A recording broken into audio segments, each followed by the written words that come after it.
سلام، چطورید بچه؟ خیلی خوش اومدید به یه ویدیوی جدید. امروز دوباره اومدیم که با دخترم براتون ویدیو بگیریم. سلام بچه‌ها، چطورین؟ آره بچه، همونطور که میدونید ما توی روبیکا یه لینک گذاشتیم و گفتیم سوالای جنجالی ازمون بپرسید، ما جواب میدیم 2 نفری و شما سوالاتون رو پرسید و امروز اومدیم با هم دیگه جواب بدیم. دخترم سوالا رو میخونه و با هم دیگه جواب میدیم. بچه‌ها لایک و کامنت دنبال کردن فراموش نشه. توی کامنت ها هم حتما انرژی مثبت بفرستید و بگید ایده بعدی یا چیزایی که دوست دارید ما با هم ویدیو بگیریم چیه که واسهتون ویدیوشو بگیریم. خب بخون. میگه که چطوری با هم آشنا شدید؟ میخوای تو توضیح بدی یا من توضیح بدم؟ یه کوچولوشو من توضیح میدم، یه کوچولوشو تو توضیح بده. ببین بچه‌ها، ما یه گپی بود دقیقاً روز اول محرم.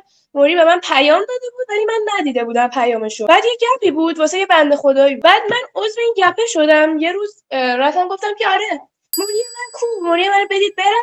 بعد موری هم جوگیر شد. دیدم موری بهم پیام داده. بعد دیگه از همینجا شروع شد. پیام دادم گفتم سلام چطوری، بعد دیگه شروع شد. حالا ادامه. بعد حالا سوال بعدی میگه اولین پیامی که بهم دادین چی بود؟ اولین پیامی که بهم دادیم من بهش گفتم سلام چطوری. این اصلا نه سلام نه چطوری جواب نداد، گفت سلام بیا تو چنلم.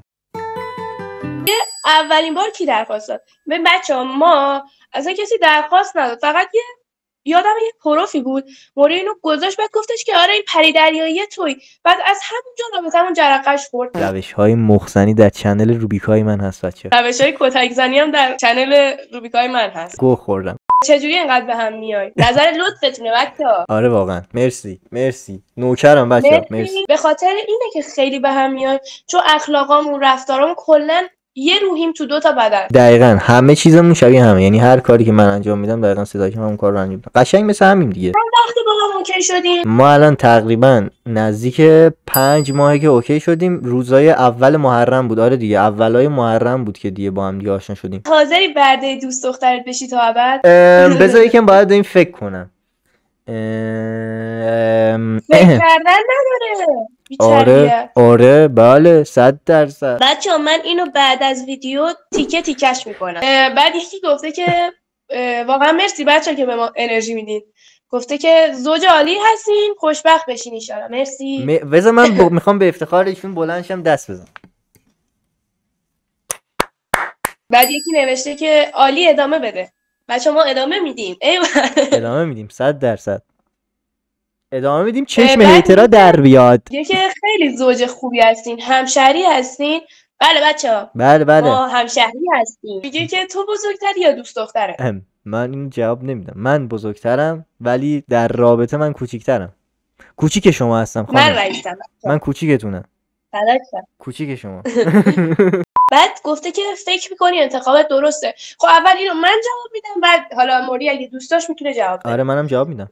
من 100% مطمئنم که انتخابم درسته. یعنی واقعا بچه‌ها بهترین شخصی که توی زندگی من بوده موری بوده و هیچ کس قرار نیست بعد موری بیاد و قرار نیست که ما از هم جدا بشیم. میگه فکر میکنی انتخابت درسته؟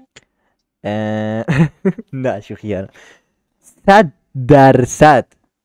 این اصلا جای شک کردن نداره که انتخاب درسته یا نه. اصلا انتخاب غلطی وجود نداره، گزینه غلطی وجود نداره که بخوام فکر کنم درسته یا غلط. همتون همین سوالو پرسیدین ولی سیشتیر بابا، همتون همینو. یکی لطف کرده این سوالو پرسیده، گفته که چرا ستایش به تو میگه بابایی و تو هم به ستایش میگی دخترم؟ موری وایب بابامو بهم میده، جدی و خیلی دوستش دارم. آره دیگه، منم دقیقاً مثل یه بابا که هوای دخترشو داره و دخترشو دوست داره، منم همون جوریم. یعنی حس منم همون جوریه. خیلی به هم میاین. چیکار کردیم اینجوری مچ شدیم بچه‌ها؟ ما از همون پیام اول که موری به من داده بود من جواب دادم خیلی مچ بودیم. انگار مثلا خیلی همون از قبل میشناختیم. دقیقاً میخواستم همینو بگم. انگار ما روز اولی که با هم حرف زدیم انگار از قبل کلا همدیگه رو میشناختیم. یعنی اصلا آشناییمون هم اونجوری مثلا سوالای خیلی عجیب غریبی نمیپرسیدیم. بعد از 2 روز دیگه هیچ حرفی نداشتیم واسه گفتن.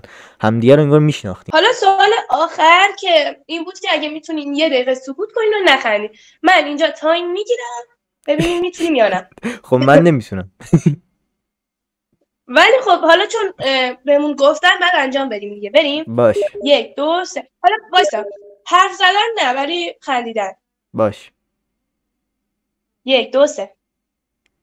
میگم هوا خیلی خوبه نه؟ خیلی هوا خوبه. بچه‌ها که دارن این ویدیو رو میبینن من بهتون بگم، منو ستایش هر وقت که حرف میزنیم نمیشه نخندیم توی، یعنی من همش در حال خندیدنم. بعد الان آره بچه‌ها نمیتونم، الان که ما 2 تا نمیخندم. دلغکی وای خندیدم. منم خندم گرفت، یعنی تو تو دلغک. آقا ما نمیتونیم یه دقیقه نخندیم. 1 دقیقه نشد بچه‌ها، ولی یه چند ثانیه تونستیم نخندیم. بله درست. آفرین. خب بچه امیدوارم که از این ویدیو خوشتون اومده باشه و اگه این سبک ویدیو رو دوست دارید که من با دخترم بیشتر ویدیو بگیریم واسهتون، حتما توی کامنت ها بگید. دمتونم گرم و میبینمتون دیگه، میبینیمتون. خدافظ بچه ها. بای بای.